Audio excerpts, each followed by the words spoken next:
welcome to the Art of Franchise Marketing.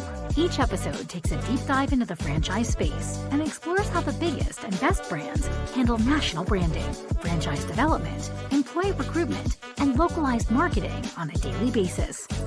This podcast is brought to you by NetCertive, a localized digital marketing partner for franchise networks.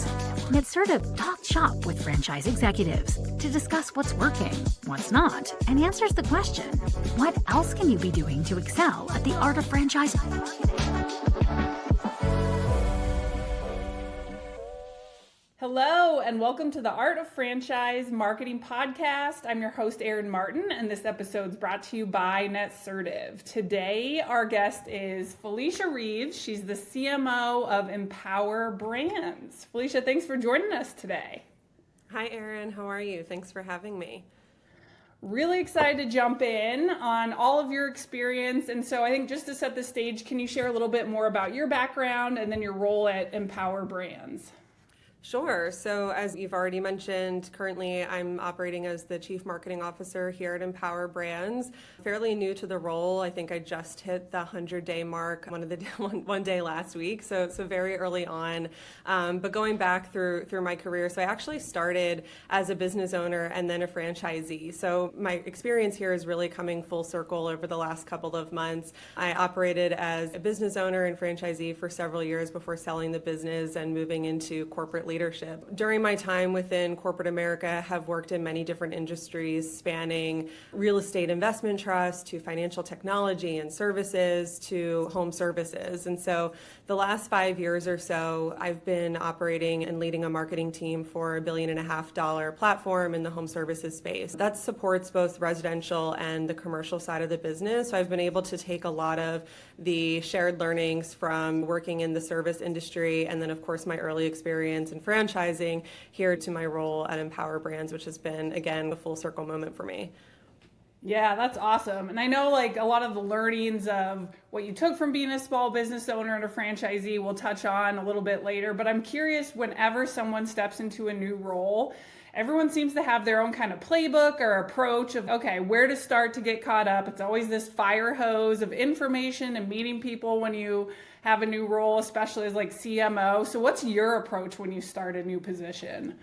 Yeah, I've been able to spend the last almost 8 to 10 years working in the multi-brand space. And I think coming into Empower Brands, we have 10 unique brands that sit within the Empower Brands portfolio. And so I think in my experience, what I've learned is just getting to know the individual brands, of course, that make up the business is a crucial element to understanding what needs attention immediately and then where some of the longer term strategic initiatives are going to come into play. So I'd say the last 100 days have really been spent on getting to know the ins and outs of the business, getting to know our team, of course, both on the marketing side and then working with our operators, working with our franchisees, our brand presidents to really understand what current state looks like, what's working, where do we have opportunity areas, and then really starting to map it out. So currently in the stage of mapping out and laying the groundwork for what's to come. But I think early on, no matter what business you're entering, a discovery period is a crucial element to being able to hit the ground running within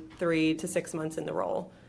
Yeah, like starting with that seek to understand and then be understood. I think that's a lot of times where some leaders get it wrong and that they come in, see obvious opportunities, and so just jump on it without understanding what behavior or structure or things have led to that current state, which can provide more of that empathy, building trust. Like change management's going to be hard, and when you see some of those large opportunities, you just want to get after them, but there's a lot that needs to go into that besides just stating what in black and white terms. Totally. Building trust is a huge component of it. I actually was lucky enough to have the opportunity about 3 to 4 weeks, I want to say, into the role here at Empower to stand on the main stage at our national conference in front of over 1,000 franchisees and our internal corporate team as well. And so that was a great opportunity too to start to build some of the trust. And it wasn't about making assumptions. It wasn't about here's all the great things I'm going to do, but more about here's where I've been and here's how I can commit to serving our franchisees and our end customers, of course. So that was a great starting point. Timing just lined up nicely. But I totally agree with you. I think building trust and, like you said, empathy, love to lead with empathy, I think is also a big part of really getting your feet into the role before starting to make some changes. Yeah, which goes to you having been in their shoes as a small business owner. So, what have you taken from that experience that you've helped apply to the leadership roles? Yeah, I think it can be summarized in one word, which is simplification. I think it's about, and I'll elaborate on that, of course, but I think that as a business owner, you're wearing so many different hats and you're putting on your ops hat, your business leader hat, right? Actually doing the work, putting on your accounting hat and your marketing hat, and you're swapping in and out of all these different roles throughout the day. And I think that marketing over a decade ago, it wasn't as complex as it is today. And I think that today, more than ever, regardless of the number of hats that our franchisees are wearing, simplifying marketing and making it work for them within their busy schedules, especially as complex as it is today, is, I think, incredibly important. And one thing that I can take from my time and experience into this role here is how do we just simplify the complex for our operators, and how do we make this feel feasible, right, in the ever demanding nature that is being a business owner. Yeah, I love that. And especially because I think I often see a lot of franchisees over rotate on one area of either like the new shiny thing or getting in the weeds of something that it's okay, like in terms of the larger picture, what is the right next thing? And we're like in a rat hole over here that's taking you away from the core pieces that are important. So I love that kind of simplify approach. It's so true. Yeah, and I think it's so easy to get caught up in shiny object syndrome and chasing the next best thing. And look, marketing is always changing. Marketing today is different than it was a week ago, right? And of course, there are things that need to evolve over time, and you've got to be agile and adaptable. But I think too, and my goal in this seat is to really develop what's the playbook? How do we create a simplified playbook that works for our franchisees so that they don't have to continuously chase that shiny object and look for the silver bullet that's going to drive their marketing strategy. It's really creating what's the foundation of marketing tactics and strategies that they can really operate in that makes sense for them and their business. And then how do we evolve that over time? How do we help them get there rather than them having to figure that out themselves? Yeah, which exactly goes back to literally the foundations. Like I think data and AI today is a great example in that, okay, behavior's changing, there's more LLMs in the mix, there's a lot that's changing on that front, but at the end of the day, it's always pulling from basically your like online local data infrastructure. Do you have great reviews? Do you have local schema on your websites? Are you doing all of the foundational inputs correctly for whatever's happening over here to be pulling from the right data? So it still goes back to some of these large things that we know where it's, yes, like data is important and having clean data and harnessing it, but there's a lot of advanced tactics going on one side of the coin, but then on the other side, it's what do you do about it? You do the foundations right. Yeah. And I know that you have a really strong data and operations background, so I'm curious your take on all that.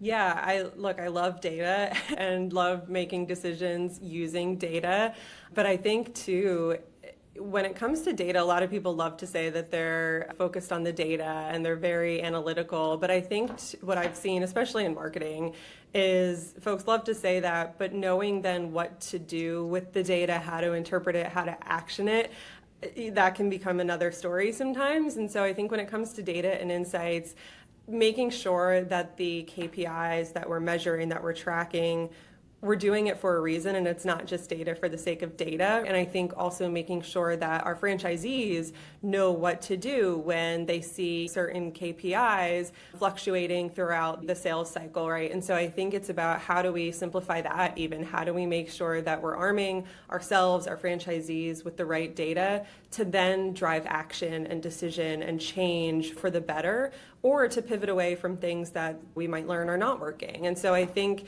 data is amazing, and everybody should be using data within their day-to-day, especially as marketers, but data is also nothing if you're only measuring impressions and vanity metrics, if you will, that you're not then actioning on. Yeah. I think that's where marketers today still get so frustrated, because to simplify things for franchisees, it has to stack back to true business impact. And when you have marketing happening in a silo over here and not connecting to actual revenue or sales, which so many marketers still don't have that, you're just end up in this kind of disjointed and looking at clicks or looking at engagement and impressions when it's, no, it needs to be connected to business impact. Yeah. And I think I say this in almost every conversation that I have, either with franchisees or with folks like yourself, and it's marketing is not just a cost center, right? And it really is a driver of growth on the P&L. And so being able to use insights where you can connect what's going on from a marketing standpoint, but then into the sales cycle. So how are our leads converting? Are we booking those leads? Are they driving high average tickets? Are we able to convert them in the home? Those are crucial metrics that we need to be measuring to understand, is our marketing driving a return when we're looking at the P&L at the end of the day, or are we just doing things for the sake of doing things? Yeah, that's where kind of marketers is becoming technologists and like really digitally savvy, and systems and integrations plays a critical role, because either you're a scrappy brand and you're the ones figuring out how to do it, or you're large enough where you have a team who can help do it. But I know in the franchise space, oftentimes you got like a scrappy team of 3 on the marketing crew and you're trying to stitch things together. So it's like, all right, like, how do you figure out putting those pieces together? And everyone's on kind of a different path of figuring out how to do it. Yeah, and I think marketing, one of the reasons why I love marketing is because you do get to wear many different hats throughout the day. You get to put on that creative hat and you get to be a brand strategist. You get to work with the finance team and understand how are we impacting the P&L. You get to work with our ops partners to understand, okay, what's translating in the field or not. And so it really touches every aspect of the business. And I think where marketers can really become dangerous is when they can realize the impact that they have on the P&L and showcase that in their efforts and really get interconnected to all parts of the business. Marketing today is no longer just arts and crafts. And I shouldn't say no longer, it never was, right? But that should never be the perception of what the marketing team is and how we drive business outcomes. We really should be looked at as growth partners and growth accelerators within our business, which I do think is a shift that's probably taken place over the last 5 years or so, is marketing is now this performance function, which is phenomenal. And it's no longer just the design and the brand elements that are also amazing aspects of marketing too. Yeah, definitely preach on that one. The amount of times where I think in my lifetime I've been seen as like a PDF producer or a deck producer or a one-sheet producer. And I'm like, oh my gosh, please no, there's more to marketing than that. And so I'm curious too, there's the evolution of a marketer's career where you can, if you're not a part of the executive leadership team, seeing the P&L every day, it's hard to make that connection and truly have that background and understanding of how to think that way. So do you have any advice for directors or maybe like VPs of marketing that are trying to make that connection but don't have the intimate experience yet with a P&L? What would you say to those type of marketers? Yeah, I think there's 2 things that I can touch on here. I think one that I would say directly to those folks is have some curiosity, right? And how the business operates, how it's performing, ask the questions that, again, might not be as directly related to marketing, but they're related to how the business is performing. And so I think curiosity and being curious enough to poke holes into things and understand how and why things are working is a big part of that. And then I would say for marketing leaders, though, that are in positions of management, making sure that they are also forthcoming with that information for their team too, and that they are instilling those qualities within their team. I do think it comes top down sometimes, or it has to, if you don't have that natural sense of curiosity on the team. And so I think, especially as women in marketing too, I think if you look at most CMO roles, I think it's starting to change a little bit, but there's a lot of women, right, leaders in this role, which is phenomenal. But I think marketing is still heavily pretty female dominated. And so I think that making sure that when you are sometimes the only woman around the table, that you can talk your way through a P&L and show how you are also providing value to the organization. I think it is a disservice if we are not bringing those insights to our team and challenging them to learn their way through a P&L. So I think there's a lot of parts that go into it, but I think too, it starts with curiosity, like I had said. Yeah, I love that. And I think especially because as a marketing leader, if I had a team member come to me and being curious like that, I would love to share more and provide more. So the opportunity is there. You just have to ask for it and ask for that window, or a mentor. There's a ton of mentors in the space that have all of that experience that I'm sure would love to spend 20 minutes with you over a virtual coffee to explain a lot of the foundations. So I think that's a great tip. Yeah, and I think it can be as simple as on a monthly marketing meeting, having a quick financial review, right? Here's how the business did last month, here's how we're forecasted to perform this month, and allow folks to ask questions or talk about the drivers of that. And then I think leading to, okay, what can we as marketers do to support the outcomes of in-month performance or for the rest of the fiscal year? And so I think it just starts small, and how do you start to inject some of those conversations into the way that the marketing team functions? I think that could also be just an easy place to get started. Yeah. And then everyone on the team can better understand and truly connect their why, which we know is wildly huge in any role. Like, you're not just there to post blog posts or post to social. Like, you are contributing in a greater way, and here's how. Yeah, so Yeah, critical. especially because the way that the business is performing, marketing typically becomes the first department that gets budget cuts, right? When you're planning for the upcoming year, depending on how things have turned out. And so you do need to be able to make your case when it's like, hey, no, we actually can't pull back on marketing. We need to actually fuel here to support the business growth. And it's not just again, a cost center where you can cut your way through growth. That's not what we are here as marketers to do. Yeah. Yeah, and I think one thing to the leadership side that you were speaking to that I've learned over time is also the more that you have that conversation or understand how all the dots connect, the more you can educate early and often on the current state versus having something be a surprise later on and trying to make a case where people are then like, why? No one understands.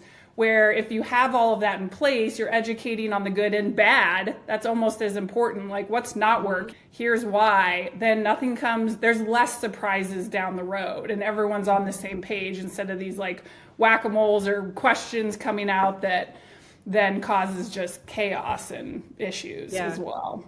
Yeah, totally. I think addressing the bad stuff is really important. It's sometimes the hardest to do, but even in our conversations with agency partners, you might get a chuckle out of this. I go into those quarter business reviews that we have with them, and I'm like, guys, I don't really want to spend much time on what's working. Sure, but let's hear about that and let's scale that, of course, across where it makes sense. But let's focus most of these conversations on what's not working, how do we address it quickly, and how do we make the right pivots so that you're not letting things fester. And then so at the end of the year, you're not asking yourself, how did we end up here? And you're really trying to catch that in moment.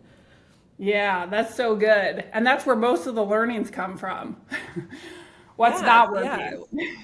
Yeah, and I think too, back to just the leadership side of things, I think curiosity, can also poke holes into what's not working and why. And I think too, when you're talking about progression for folks on the team, it's an awesome place to start around just trying to troubleshoot on your own and creating business cases for growth and for potential across the team too. I think always starting around what's not working can be a huge opportunity in so many different aspects of the business. Yeah. And one thing I'm curious related to the data piece too is, especially for a portfolio company or just multi-location business in general, like, what are your thoughts on approaches on how to better harness and use data? Like, how do you think about and approach that? Yeah, I think it's about understanding where the synergies are and how do you really optimize and scale those synergies. And so I think there's value in a multi-brand organization having data that comes from so many different places, but you can, to use your words from a couple of minutes ago, start to connect the dots and understand where the similarities are, either by market segment, by vertical, and really start to scale to drive growth in a much more impactful and much faster way. But it's also a great opportunity to test things. And so if you can figure out where those synergies are, is if you can drive a test through one area of the business and get some learnings, good or bad, it can help lay some of the framework or strategy for others within the business as well. So I think it starts with where do you find, again, to use those words, synergies across the brands, and how do you then find data points that drive optimization through scalability? Yeah, yeah, that's so good. And even just a single brand, like you have that same concept at play with different locations. Take your corporate owned locations, take a region, take your franchise advisory council, and carve off a test. You can apply the same ideas to be able to leverage quick testing and optimization to apply to the rest of the brand as well.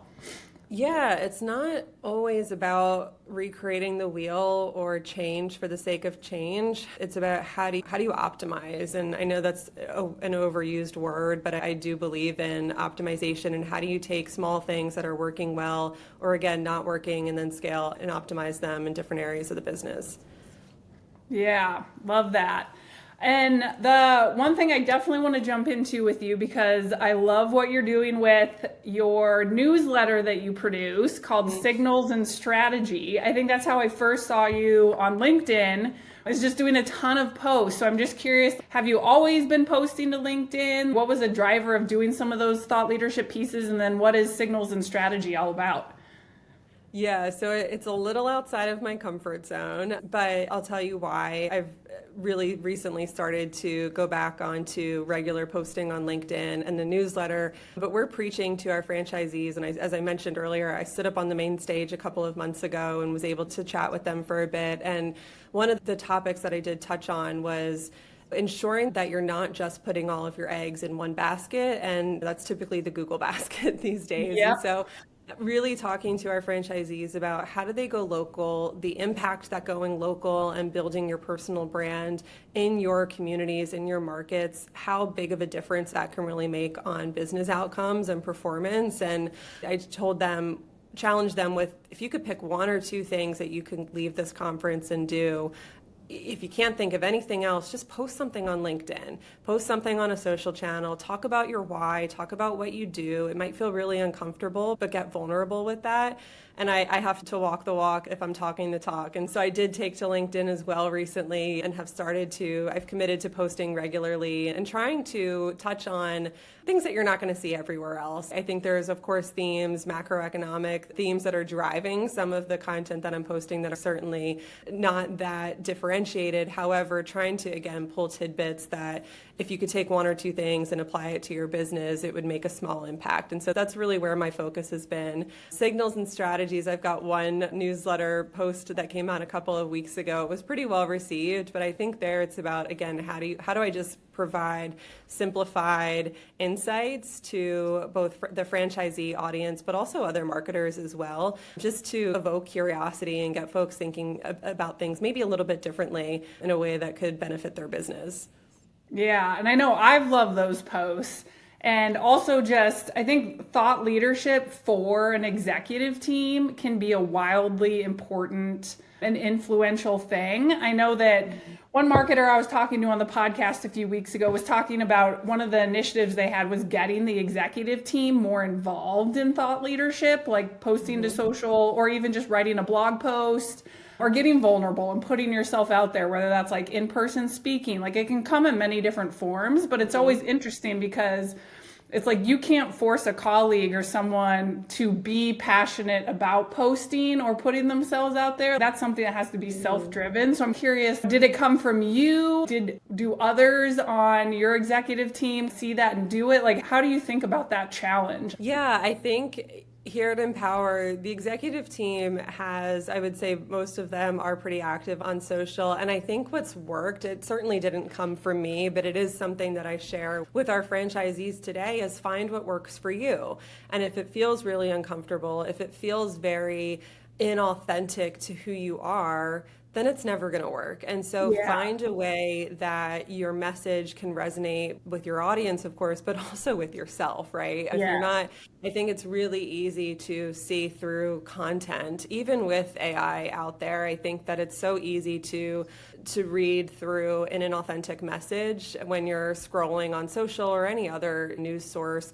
Not that social should be a news source, any other channel, but I think that authenticity can really deliver. And I think you'll see if you scan social networks for any of the executive leadership team here at Empower, they're all posting things that are a little bit different to them. We've got Tom Welter, who I think over the weekend posted something about different people in his life and figures that have been resonated with him throughout his life. And so I think he drives meaning from that, and then I think ties it to leadership. And then you've got Scott Side, that's a thought leader as a chief executive officer in the franchising world, and so he's posting a lot of thought leadership. And so I just think it looks different, right? But it has to work for you, else you're never going to keep up with it, and your audience, I think, will see right through it pretty quickly.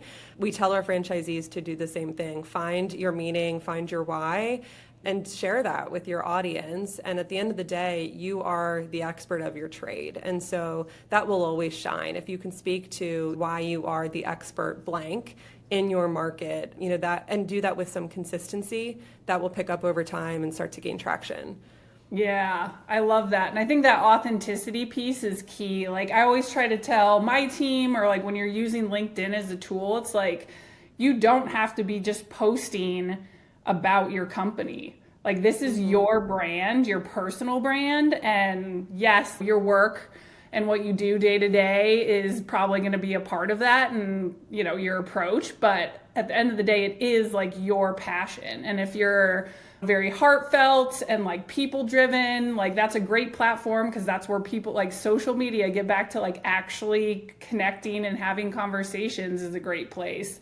Or if you're into something else, like you got to make it your own, like you were saying. And even if it's not LinkedIn, I had one mentor tell me, I think it was probably like 15 years ago now, like you don't have to be everywhere doing all the networking things, but you have to do one.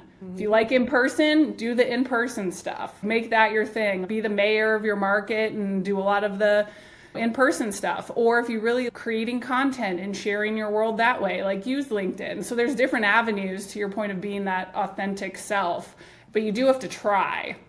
You have to try to understand what you like and don't. Yeah, I think you're spot on. You have to try and go. If you go into it with the assumption that this is a chore, this is pointless, this isn't going to do anything, it's never going to work. And so I think trying and being okay with failure too, is if it's not the right channel or avenue for you, is totally fine. I think the other piece too is consistency, and I think it is, you're not going to see a ton of change or momentum that first or second or even third time that you do whatever it is that whatever avenue you've chosen. It's going to take a lot of time to really start to gain momentum, build connections, connect with your community, connect with your audience. So I think being patient enough too, and acknowledging that these things don't happen overnight, it's not a light switch, is also a big part of this complex thing that is just getting out into your community. So consistency is key. Yeah, that's so good. I know we're coming up on time here, but one question that I've been asking everyone, and so I'm curious your POV on just the AI craziness and how you personally think about it, or how you guys are thinking about it in Empower Brands. What are you seeing that's working, what's not, like all of that fun stuff?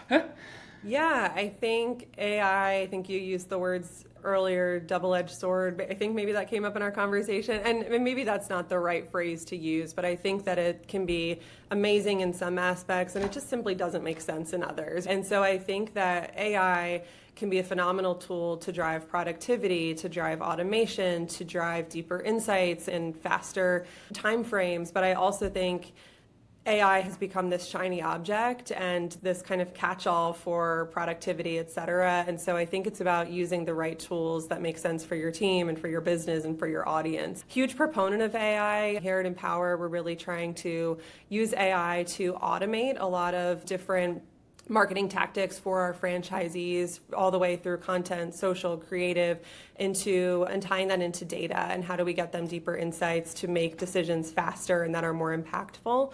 But again, I think it's about just figuring out what's right for your business. I think you've got to try a lot of tools. There's a lot of good actors out there that have amazing pitches and can get folks in the door. But I think it's about, at the end of the day, how does it make sense for your business, and how are you using it to really drive value?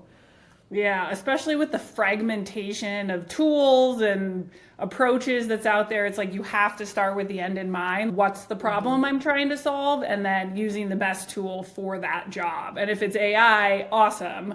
But there's other things as well. So it's almost that always stick to the reverse engineering of what's the core issue you're trying to address or opportunity you're trying to take advantage of and go from there. Yeah, and I think we've got a pretty robust, sophisticated tech stack here at Empower Brands. But I think too, going back to my earlier message about just simplifying things, it can be really overwhelming as a business owner to log into so many different platforms throughout the day and okay, this does what and how do I use this, and learning how to use them too. And so we're really trying to take a thoughtful approach toward what technology do we continue to add to our tech stack and what do we edit out sometimes too. It's not just more is more. And then being really thoughtful around how do we train, educate, and really enable our owners to leverage those tools again, because if you're not using them in the right way, it's the same thing as data for the sake of data. You've got a fancy tool in your tech stack that just sits there and it looks pretty, but you want to make use of it too. Yeah, I think especially for franchisees, one of the best things we can do with the home office is be pushing the needle, exploring, testing, but not having franchisees lost in that world of that shiny thing, because there is wildly awesome opportunities coming about from it, but you can go down some major rat holes and then get super worried about if you're showing up in ChatGPT results and then emailing 80 people about why you're not showing up, and it's, oh my gosh, we're over rotating here. Yeah. Pull it back in. Yeah, find what works, stick with it, and ensure that there's the right training and education to, of course, leverage it. Yeah. Last question is, was there anything you wish I would have asked that I didn't? Oof.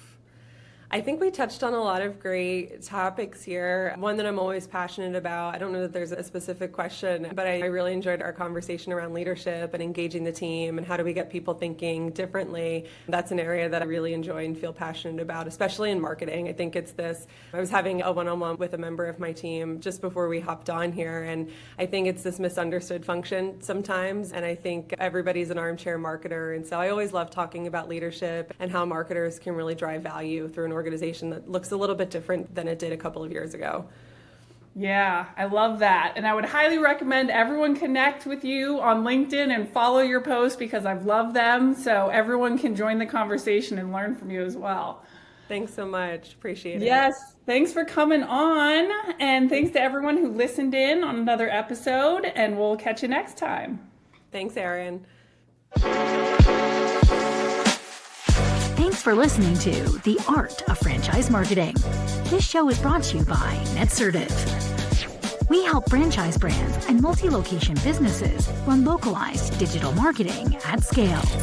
To learn more, visit netcertive.com.